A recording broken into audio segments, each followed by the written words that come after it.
pessoal, eu sou a Lilica, digam oi Lilica, oi Lilica. Eu sou a Lilica, professora de gramática e de redação aqui da Oficina do Estudante. A gente está fazendo ultimamente um conjunto de videoaulas falando sobre a redação. E como a gente sabe, você que me acompanha sabe, trata-se de uma redação bastante específica. Trata-se de uma situação de escrita muito específica, muito diferente de outras situações de escrita da nossa vida real, né? A gente já falou bastante sobre isso, sobre os vários motivos que tornam essa situação diferente e, portanto, a gente já falou bastante de várias estratégias que a gente pode e deve colocar em prática para a gente se ajudar a adequar o texto a essa situação específica. A palavra-chave realmente é adequação. Se eu sei que o meu texto será avaliado, se eu sei que existem critérios de avaliação para o meu texto, critérios que passam desde o aspecto temático, o recorte temático, sobre o qual a gente falou na videoaula anterior, passando por critérios que avaliam o gênero textual, critérios que avaliam se o meu texto está adequado com relação ao seu padrão textual e tantos outros critérios, limite de linhas, utilização de coletânea. Se eu sei que há critérios a partir dos quais o meu texto será avaliado, eu preciso me ajudar a garantir essa boa avaliação. Daí, como eu já disse e repito, a palavra-chave é adequação. Dentro desse contexto, a gente já comentou aqui nessas videoaulas que existem 3 etapas, 3 fases às quais eu devo me dedicar quando eu abro uma proposta redacional, principalmente uma proposta redacional dissertativa. Estamos falando especificamente sobre a dissertação.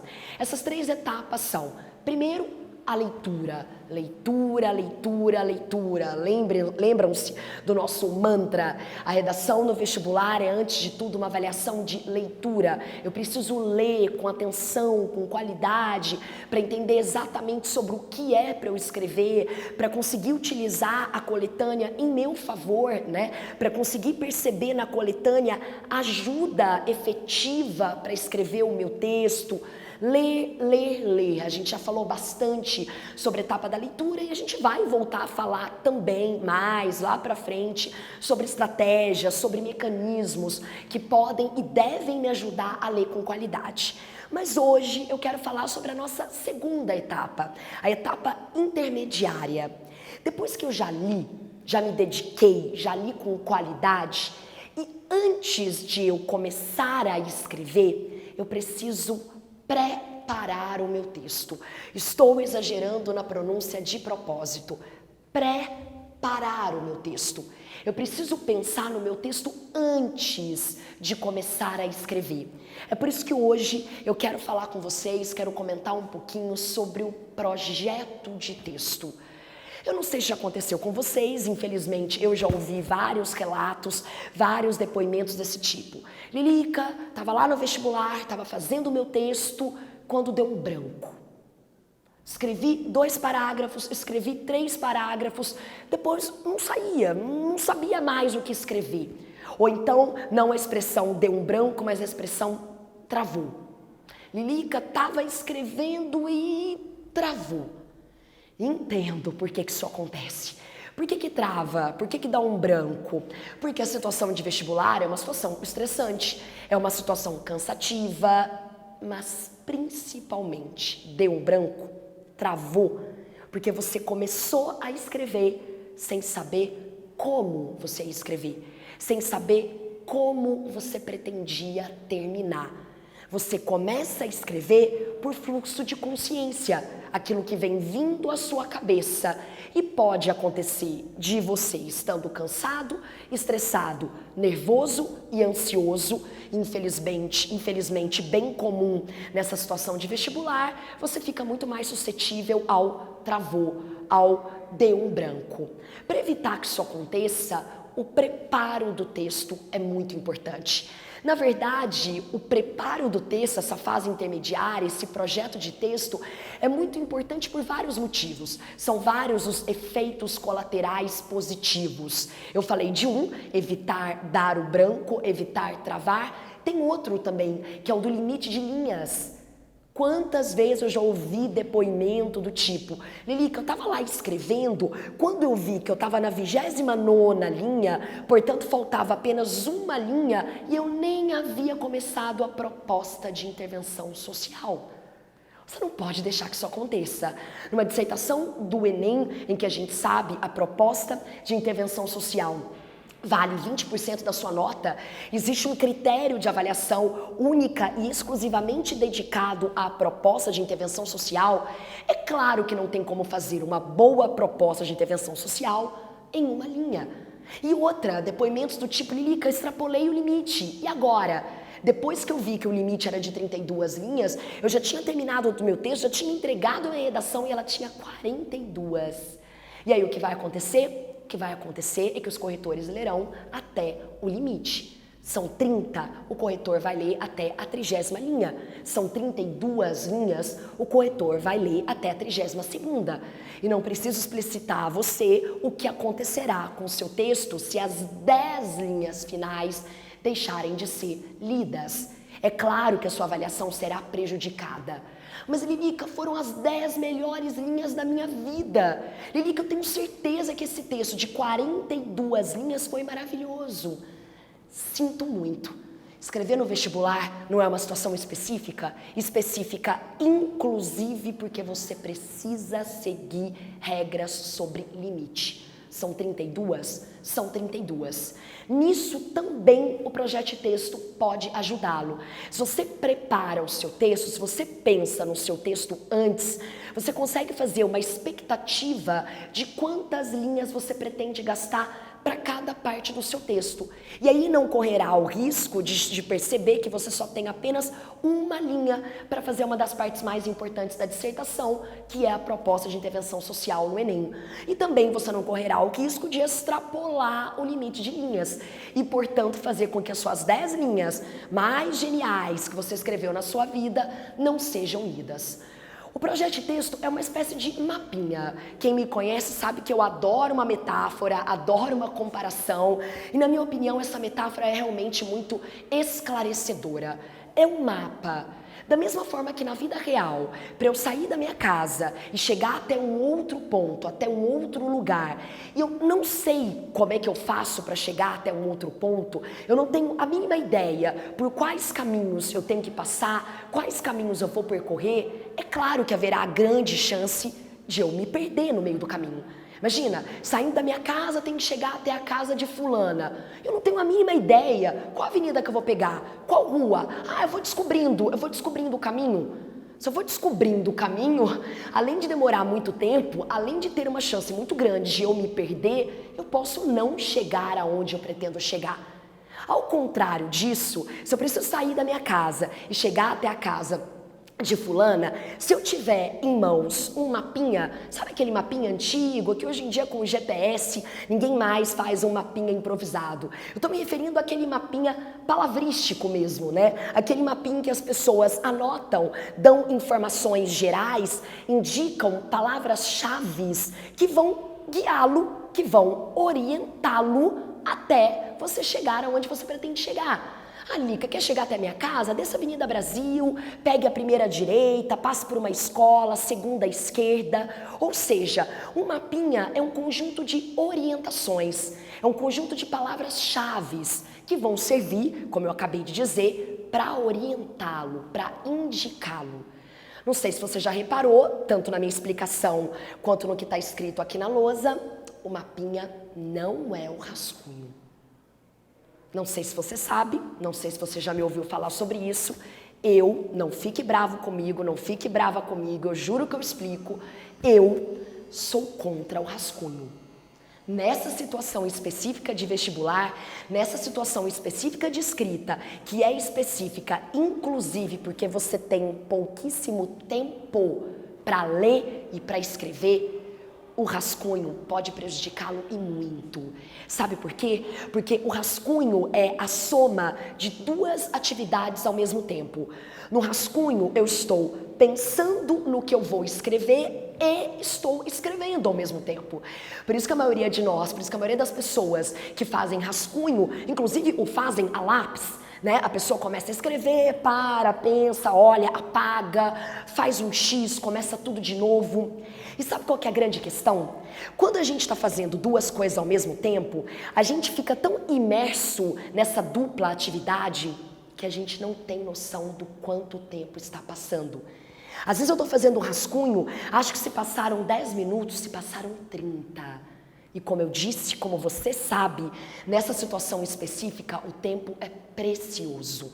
Infelizmente, eu já vi, eu já presenciei, eu já fui testemunha das várias situações em que eu peço para que os alunos leiam uma proposta, me entreguem um texto escrito, pronto, num determinado tempo normalmente igual ao tempo que vocês têm para escreverem no vestibular. Acabou o tempo, eu olho, a maioria dos alunos estão ainda no rascunho.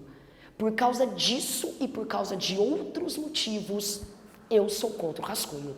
Se você não houvesse tão pouco tempo, se vocês tivessem 5 horas, 10 horas para ler uma proposta e para escrever um texto, eu seria a primeira a dizer, gente, façam rascunho. Mas infelizmente não é essa a situação, não é essa a realidade do vestibular. Um outro motivo que me faz ser contra o rascunho, só ainda para esclarecer que o assunto do qual a gente está falando, o projeto, não é o rascunho. O outro motivo que me faz ser contra o rascunho é que o rascunho não me garante características específicas e exclusivas da dissertação. Quando eu faço um rascunho, como eu estou pensando no que eu estou escrevendo e ao mesmo tempo escrevendo, é muito difícil eu conseguir colocar no papel aquelas características do texto, aquelas características textuais que precisam estar presentes numa dissertação. Por exemplo, vou comentar rapidamente, depois a gente volta a falar sobre isso. Por exemplo, o começo da dissertação. Eu preciso garantir que o começo da dissertação apresente o recorte temático sobre o qual eu vou argumentar. O desenvolvimento da argumentação, eu preciso garantir que o desenvolvimento do meu texto dissertativo argumente, explique, embase sobre determinado recorte temático. A proposta de intervenção social, eu preciso garantir que a proposta de intervenção tenha determinadas características. A conclusão, a relação entre as partes. Eu preciso garantir que o meu texto tenha relação entre as partes que o integram. Aliás, o texto tem a mesma origem que a palavra tecido, exatamente por causa dessa necessidade, assim como no tecido, das linhas serem muito bem interligadas para garantir um tecido coeso, para garantir um tecido de qualidade. Um texto também. Eu preciso que os parágrafos, que as frases, que as partes textuais tenham relação entre si, que elas se complementem. E com o rascunho eu não consigo isso. Agora, com um projeto de texto, com um mapa, eu consigo. Como eu disse a vocês, são palavras-chave que eu vou colocar, que eu vou mapear, né? Eu vou colocar palavras-chave que servirão para me orientar na hora de escrever. Para valer, a caneta.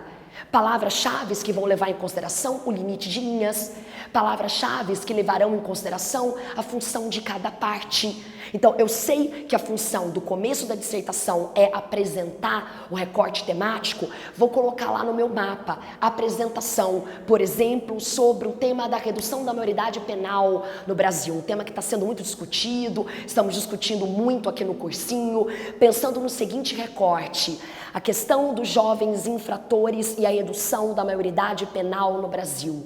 Como é que eu vou responder a essa pergunta? Lembram-se da nossa videoaula anterior? Será que a redução da maioridade penal solucionará o problema da criminalidade entre jovens, entre adolescentes? Vamos supor que a minha resposta seja não. Farei uma dissertação argumentando, sustentando e embasando que não. A redução da maioridade penal não solucionará o problema da criminalidade entre jovens infratores. Ok, como é que eu vou começar a minha dissertação? Como é que eu vou introduzir o recorte temático? Vou fazer uma afirmação geral sobre o assunto? Vou começar fazendo uma citação? Vou começar fazendo uma retrospectiva histórica desde quando no Brasil há a discussão sobre a redução da maioridade penal? Então, o projeto de texto me garante que eu pensarei na função que cada parte do meu texto tem que ter. São esses e inúmeros outros efeitos colaterais positivos que o projeto de texto tem. São esses e muitos outros, inúmeras vantagens que o projeto de texto pode trazer a você. Eu sei, eu juro que eu sei o quanto é difícil dizer isso, né, sobre o rascunho. Eu sei o quanto é difícil dizer que não faça rascunho, porque o rascunho é um hábito muito antigo, é cultural, né? A maioria das pessoas se acostumaram a fazer o rascunho antes da escrita. Mas é meu dever, é minha obrigação alertá-los com relação a isso. Eu sei o quanto é difícil. Eu sei, nós sabemos, largar hábitos antigos, largar vícios, né? Hábitos antigos, hábitos com os quais nós nos acostumamos há tanto tempo, nada mais são do que vícios. Eu sei, nós sabemos que é difícil abandonar esses vícios, mas é completamente possível, basta você querer. Por isso que nas próximas videoaulas eu falarei um pouco mais sobre esse projeto de texto. Como assim, Lica? Como assim fazer um mapinha? Que exemplos você poderia dar? Como é que eu faço efetivamente um mapa? Como é que eu posso colocar palavras-chave que vão me orientar na hora de escrever com segurança para valer?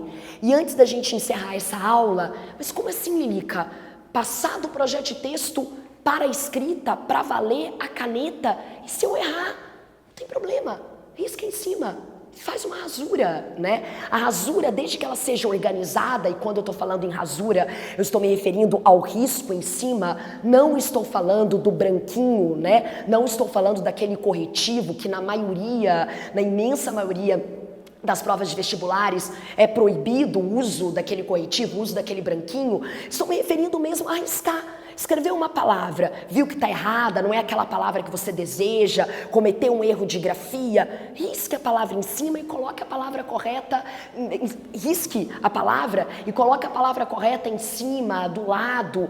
Desde que o texto fique organizado, não há nenhum problema em haver rasuras. E eu garanto a você, quanto mais você treinar a fazer o projeto, quanto mais você se habituar a ele, você adquirir esse novo hábito, mais facilmente você vai passar o seu projeto para o texto e menores serão as rasuras. Com o tempo, com a prática, com o treino, lembre-se que a gente já falou disso, o quanto é importante treinar. Eu garanto a você, com o tempo, com o treino, as rasuras desaparecerão do seu texto. Você terá muito mais segurança de olhar para o seu mapa, olhar para os seus indicadores e já transformá-los em texto. É isso aí, não se esqueça de se inscrever se você ainda não fez isso, não se esqueça de mandar perguntas, comentar, compartilhar. Nas próximas aulas a gente continuará falando sobre isso. Na próxima aula, mais dicas, mais informações, mais exemplos de como assim um projeto de texto. Aguardem. Digam tchau, Lilica. Tchau, Lilica.